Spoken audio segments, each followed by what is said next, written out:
Hey guys, how's it going? It is Kire here with another Infinite Magicraid video, and in today's video, got exciting news here. So this has been out for a bit, but really exciting to talk about in my opinion is going to be the Hero Quest reward for the end of the month, which is Anna. I think this is a great choice of a character that they can put in this, where of course they're not going to put a super overpowered character such as Hizania or Sigmund or something like that, but I think they've had reasonable choices in power level for something like this where we can be excited. It's not too trash, but also not too good where they're just not going to do it. I think this is pretty reasonable. So what I want to do is just talk about why I'm excited for this character, what we can potentially, how we can use Anna going forward, and some of the synergies of being able to use this character. So first thing is she just got buffed, I want to say about 2 weeks ago, and let's run through her kit here just so you can kind of see just how good she is. She is a burn hero, so you're going to require her to be used with other characters, which we'll talk about here in a moment with some of the better synergies. But here is her current kit now and why I'm excited to use her. So the first thing is going to be her auto attack, where 100% chance to inflict a burn. On an auto attack, I think this is great. Having that 100% chance means that it really lowers the hit effect amount required to actually land this, so I like that a ton. I believe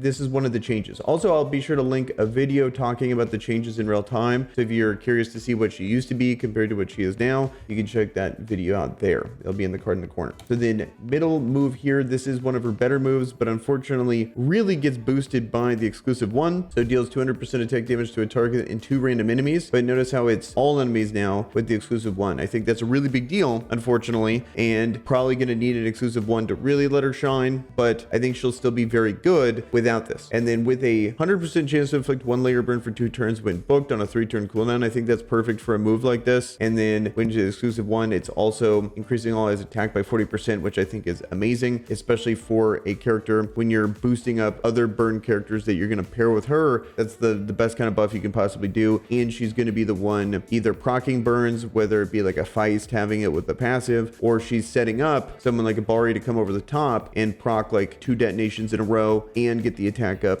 2 as well. So super good move there, especially when exclusive 1. And then her passive, very good, 5% burn damage whenever she inflicts 1 layer of burn successfully, stacking up to 10 layers, so that's massive. And then Anna gains 40% speed for 2 turns when she detonates burn or deals detonation damage, which I think is very interesting because the one thing you really sacrifice when it comes to a damage dealing character is going to be the speed. So her being able to boost her own speed, I want to try it out. I want to see exactly how that actually impacts her, but I can assume it actually be pretty good, especially in the harder versions of the campaign, and then also the faction abyss, stuff like that, and dungeons even. I think this can be really good because I think a big issue is going to be on bosses being able to not get lapped, and having the boss attack twice when you can only attack once, I think can be a really big deal because it's very difficult to have a damage dealing character also keep up with the speed of like 2200 like these bosses, or just come relatively close, like for example in Ifrit, whereas he has so much speed that it's very easy for him to lap these damage dealing characters. She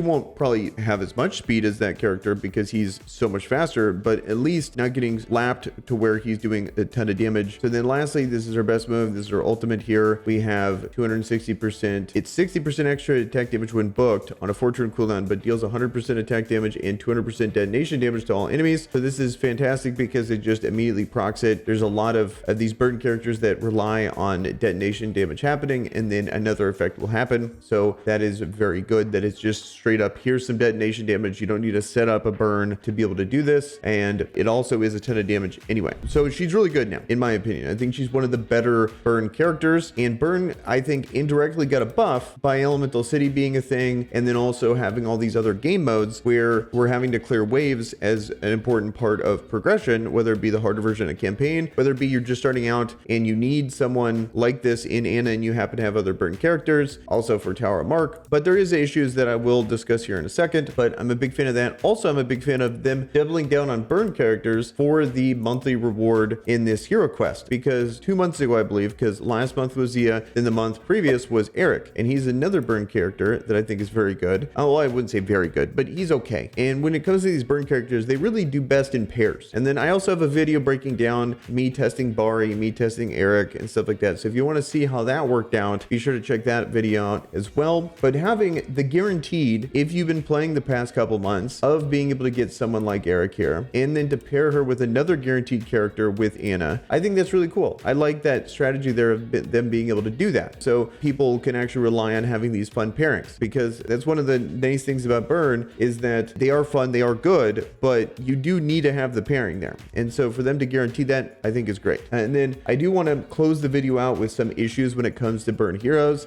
Is we have all these game modes now that require a ton of heroes to be built. And yes, there is the food issue. And I think this game's actually great and going in a good direction if they fix the food issue. Because what I really like about this is that going wide is the funnest part of these games, and being able to use these characters and having a reason to use all these characters, whether it be Faction Abyss, whether it be Tower of Mark, Guild Boss, Elemental City, and now the new campaign here in this master mode. But what they're doing wrong is they're making the content too hard, and they're making the food issue too high. So there's that. But because we are having to go so wide, building out characters like this that are not like ultra S tier is encouraged, but kind of discouraged because of how they've separated the burn heroes. As you'll notice, you have the best burn hero still in Bari right here. You have in Wizard's Eye, you have Anna. Over in, we have Doom Legion, we have Feist. Luckily, they also have Gunner and they have Achman. So if there is going to be a faction that can actually use burn together, it's going to be this one. But then also on top of that, they're all spread out. You mean, obviously we have Eric over here in Nameless Brotherhood. So faction wise, they're pretty much spread out unless you're the one faction in Doom Legion. But then look at all their typing here. So in Tower of Mark, we can't really pair them up that much well either, unless it's Force Mark. So for example, we have Bari, he's Force. Then we also have in Forgotten Brotherhood, Eric, he's Blue Mark. Then back to Doom Legion, we at least have Achman and Gunner, all Force. So you can pair those together. But Force is a very contested attribute here.